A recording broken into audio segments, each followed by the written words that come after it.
پھر 7 ہے، جس نے تنہائی میں اللہ تعالیٰ کو یاد کیا اور اس کی آنکھوں سے آنسو نکل آئے۔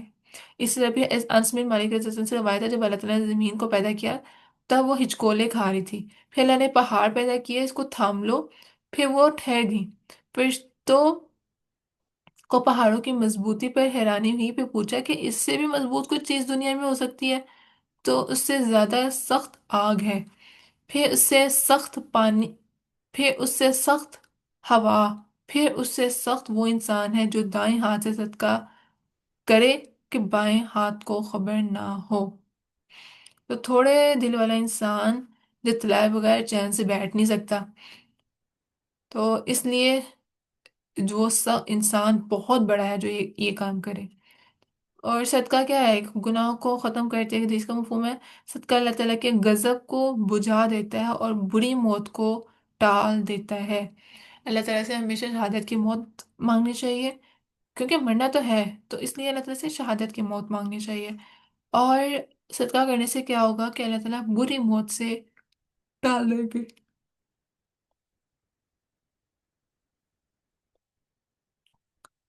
اس میں آیت میں کیا ہے؟ تم چھپا کر دو، ظاہر کر کے دو، وہ جانتا ہے جس کے لیے بھی دیا جا رہا ہے۔ جس کو دکھا کر دینے کے کریز ہو، وہ یہ نہ سمجھ لے کہ اللہ تعالیٰ نے دیکھ لیا اور کسی کو دکھانے کی ضرورت نہیں،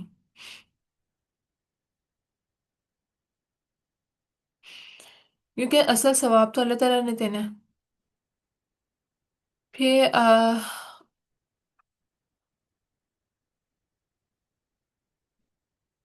باقی اس کا آگے کل کنٹینیو کریں گے۔ اس کی تلاوت چلاتے ترجمے پہ غور کرنا ہے نہیں۔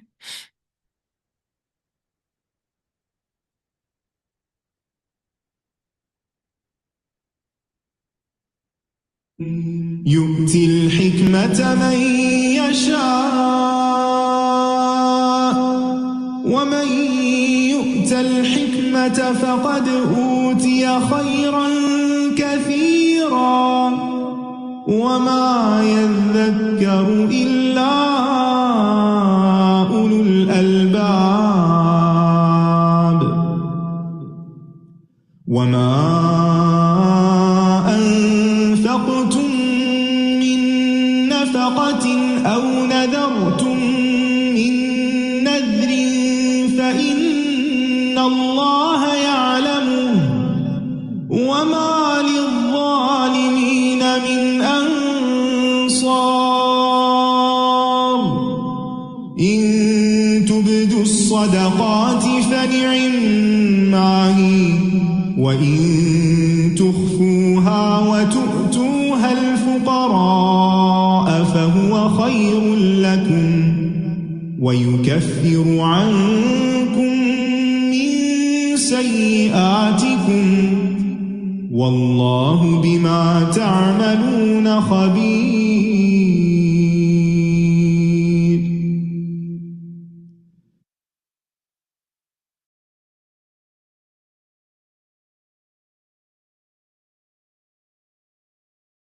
مائک میوٹ تھا۔